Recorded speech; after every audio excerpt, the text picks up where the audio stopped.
I got a bunch of topics that I want to talk about, and unfortunately they're too short to make a dedicated 8-minute video on, so I'm gonna talk about them all at once in this video. If you like this sort of content, consider subscribing and also supporting me through the links down below. Thank God I don't play Call of Duty these days. Seriously, if you guys seen the massive file size of that game, if you install the full package, that will net you about 250 gigs of storage space, or at least around 250 gig. That couldn't even fit on a 240 gig SSD, which is the standard for budget boot drives and whether you want to put your fastest loading games on. Not that I recommend anyone to install games on a 240 gig SSD. They get slower and slower as you fill them up. I have the feeling that Activision is going to keep continuously bloating this game to the point where it dominates your hard drive space so that you can only be focused on that game and that game alone. The tragic thing is, it doesn't even have to be bloated. The older Call of Duty game splits up the single player and multiplayer components, but you clearly can't do that here because the game is not distributed on any sensible digital distribution platforms. If you are a console player, however,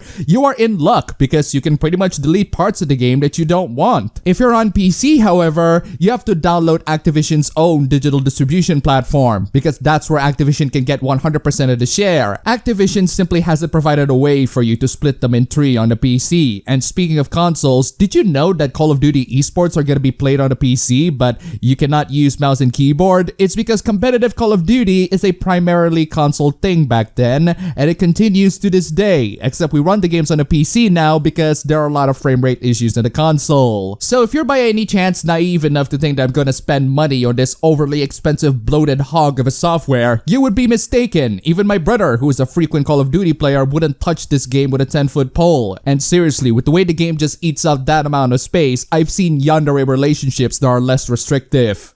So a couple of you people sent me this video so that I can respond to it. It's a video from The Guardian talking about how anime gets quote-unquote blackness, their word not mine, wrong, and how the fans are fixing it. I hereby grant your request, so let's talk about it, shall we? The video establishes that a lot of black people love anime, and especially Dragon Ball. It is their gateway to anime for a lot of them. I personally would extend that sentiment to Westerners in general. Unfortunately, at the time, I was way too young to become a Dragon Ball fan. I'm more of a Naruto kid at the time. It's not really surprising to say that people got into anime thanks to mainstream and popular shonen action animes. Not a very contentious point, but certainly a narrow one thanks to this video's overall focus on the topic. As the video plays on, the video showed a couple of examples in which black people showed their love and appreciation to anime, and hold up for a second there, Guardian, that's a Black Panther cosplay! Not exactly anime last time I checked. I thought this is something that black people would know more about and notice the absolute glaring mistake on. Also, if you get into the title card, Piccolo is in there, and I might be blind, but that's not really a black character. I guess black people just really love to own and culturally appropriate the Namekians as their own. The video then went on to say that racism exists in Japan. I don't think anyone disputes that claim, and you are right. However,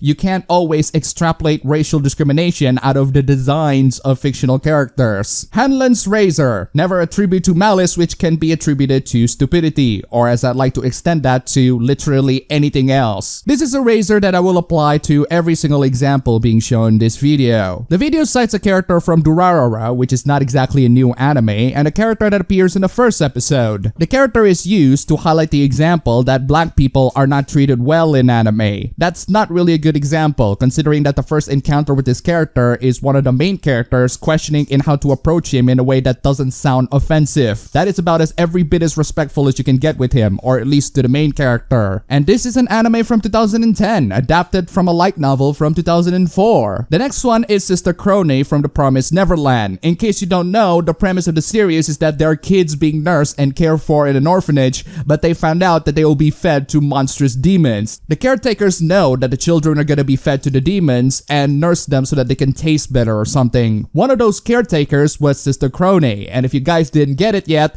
the caretakers were supposed to be villains. The video says that the character is anti-black. Why? Because the character design exaggerates the facial features in a similar manner to the menstrual show in the old days, except those were depicted in a comedic fashion last time I checked. This one is depicted in a terrifying fashion, as if to say, you should be terrified of this person. And guess what? It worked. She's a terrifying menace of a villain who actually challenges the protagonist, and she just so happened to be black. I don't think there's anything malicious in depicting her to be scary or villainous. In fact, that's a great freaking service disservice because it means that black people can be smart, tough, and manipulative. If you want black people to be treated equally in fiction, then they are perfectly allowed to be villains. Are we going to criticize Tony Todd for being Candyman simply because he's a villain? And if that doesn't comfort you, some of the kids in the orphanage are black or have darker skin tones. Finally, the video cites Blackluster from One Punch Man. Anyone who watches or reads One Punch Man will know that he's not actually black and he only receives the tan due to a lot of training. That does make it sound even worse, but you cannot attribute that to malice, especially when he's an S-rank hero and the series in general is filled with these character stereotypes. So to summarize, all of the examples basically resorts to this character looks exaggeratedly black and therefore it's wrong or it's not representative to how black people look in reality. Complaining about exaggerated character designs in anime is like complaining that JRPGs involve teenagers fighting godlike entities. The video then goes on to make the point that the reason why a lot of the older shows have a more stereotypical and exaggerated depiction of black people is because that's how Americans used to depict black people, and the Japanese are simply misinformed. Fair enough, but the video then goes on to say that it's also because Japan isn't a racially diverse group